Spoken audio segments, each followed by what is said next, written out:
Sa mga bibili ng radiator, yes po. At nagtatanong sila, di ba? Kasama na po itong bracket na to. So, bago nyo ikabit yan, ibibend natin ng konti yan. Konting-konti lang naman mga bossing. So, ipitin natin sa gato. Kayo, discard nyo kung paano nyo ibibend ng konti. Konting-konti lang naman. Yan. So, kuha tayo ng rubber mallet. Paluin natin. Yan. So, hindi naman siya bend na bend. Konting-konti lang. Yan, nakabend na siya. Para yung radiator natin is pumunta dito sa kabilang side. So, yan o. Ito, may mga kasama lahat bracket yan. Ayan o.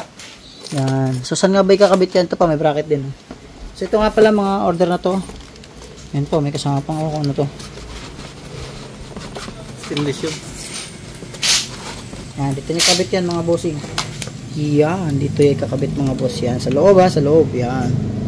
Diyan yung ikakabit yan. So, diyan nakapesto yung bracket yan. Tangat mo yung camera. Yan. Yan, diyan nakakabit mga boss ha. Diyan. So, ito na yung ating papadala. Saan nga ba to? Isang to? Sige, shoutout mo na yung mga yan. Shoutout natin yung mga nag-order ng radiator, mga boss. Yan. Shoutout natin si Sir Sanchez Mark Hoben. Yan. Shoutout sa iyo, boss. Ito pa, si Sir, ano to? Porcari Raymond. Yan. Maraming salamat sa inyo, boss. So, from ano to? Magsaysay, South. Paranaque. Yan, Pasig yan. Ito mga boss, from Pasig. Maraming salamat sa iyo, bossing. May dalaw pa doon. Mark Hoben, yan. So, ito na, may dalaw pa dito. Yan, o. Ang mga nag-order radiator dyan. Meron pa kaming kapulong na 20. Ewan kung tutuloy si bossing. At pag tumuloy siya, 20 peraso yun. Ito pa. Medina, Ashley, Kim. Yan, shoutout sa iyo, bossing, o. Yan, from Baguio. Babayan. Nag-aaw doon yun sa jowa niya. Nag-alo daw yun ng jowa. Shoutout kay ma'am. Maraming salamat kay madam, ano. So, sana all nare-regaluhan ng radiator, no? Yan. Yung mga pangalan na ito mga to. Ito yung mga order na mga boss. Yan pa. Ito pa. Marcelo Joey. Yan. Maraming salamat sa iyo, bossing. Saan to? Pasay City. Yan. Ito, regalo din ng jowa. Magjowa na nga tayo para magregalo din sa atin ng radiator. Pa naman. Magregalo sa atin ng mags ng Nabara. Yan, maraming salamat mga bossing. Yan, shoutout kay GG. Naka-Honda winner na sombrero. Pero Yamaha ang ginagawa. So, paano nga ba ikabit yung bracket? Ganito lang mga bossing, simple lang. Ayan, mayroon na yan tapat na mga butas. Plug and play na, ika nga. So, binibend lang natin ito ng konti para yung radiator natin pumunta dito sa side na to. Para hindi tagilid at hindi dumikit yung radiator. So, mapapansin nyo pag binili sa amin yung radiator at naikabit nyo, magiging malagkit yung pintura niya. So, after 1 week, titigas siya ng mas maayos. So, kumbaga parang nag-activate lang yung pintura. So, once na bagong kabit siya, dinampot nyo, babakit yung fingerprint ng ating kamay. Pero normal yun. Huwag nyo nang haplusin para hindi matanggal yung pintura. So, yun nga, gaya na sabi ko, 1 week lang, matigas na yun. So, nag-activate siya pag nainitan na. So, nagkabit tayo ng radiator ngayon, araw, dito kay bossing na race blue. So, yung bolt nito, plug and play lang din. Nasa natin rin ito. Old yun, di ba? Yung dalawa. So, yung inalis natin ditong kulay black, babalik nyo lang yung mga boss na. Dalawa kung pwede dyan. Doon sa isa. Doon sa bagong radiator, bagong labas na pump, isang bolts lang ang pwede doon ilagay. So dito sa old na pump, sa 2021 model up to 22 model. So kompleto yung bolts na ikakabit nyo dito. Itong dalawang to na ilalagay. Pero sa bago, isa lang. Okay, so ito naman yung kasama niya tornilyo mga boss. May kasama na yan nut. So kayong bahala kung paano nyo i-discard ikakabit kasi pwede rin naman yung stock na bolts. Pero ito na yung ginagamit namin. So, ito lang yung kukunin yung mga boss. Yung lock washer at saka yung nut. Tapos yung bolts. Ganyan nyo lang yan. Siyempre, kabit nyo yung lock washer. Tapos, kabit natin yung nut. Ayan na mga boss. Bigay natin. Ayun lang. Gano'n lang kasimple. May radiator ka na. May nabudol ka pa. Tapos ito, stock na to. Pwede rin to mga boss. So, huwag nyo lang kalimutan yung ground. Ikabit. Kasi may ground yan. Kuryente kayo.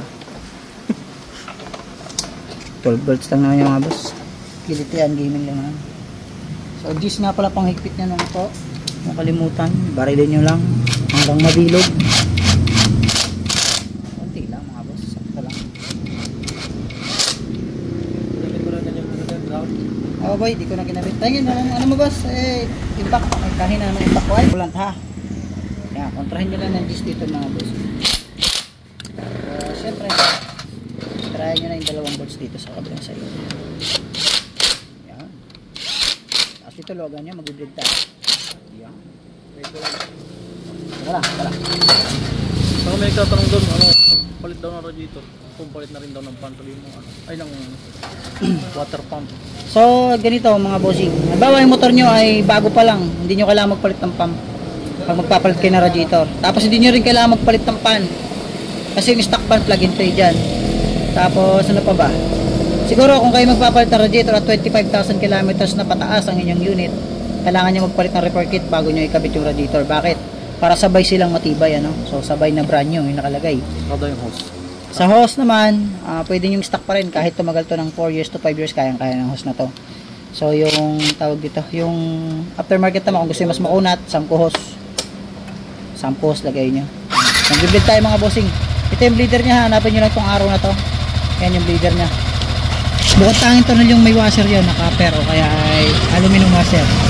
So bakit na nag-bleed? Para maiwasan natin yung air pocket, para makaplow ng maayos yung ating coolant. Make sure na walang hangin sa ating radiator. Kunti lang, huwag nyo masyadong pakatagalan. Kita nyo rin. Okay na yan mga bossing. Salin na tayo, salin.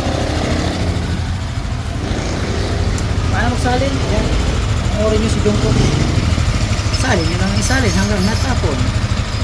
At pag nabitin ng coolant na mayari, bibili pa siya ng coolant. Tapon mo yung coolant para bumili pa si sa atin. Mayroon pa tayong 200. Sobra. So huwag nyo pala kalimutan pang 17 na tayo. Tapos pag magkakabit kayo, pwede yung stock na clamp, stock na hose, pwede rin. So pag may budget kayo, palitan nyo ng 10 hose. Tapos kung ginaganda-gandahan ninyo, bumili na rin kayo ng coolant temperature gauge. Ito itong pinabit natin isang araw, yung Coso. Shout out sa Coso Philippines. Baka naman maambunan. Ayos na lang, 17. Order ito mga panalo, 32,712. Ito legit to. Yung kanina hindi, 26K auto. Yung makina niya, sama ng tulong. Hindi ko lang masabi kay sir, nanalo ko siya ng binila niya eh. Kaya naman. Shout out pala sa kanya. Nabudo natin 12,230. Thank you.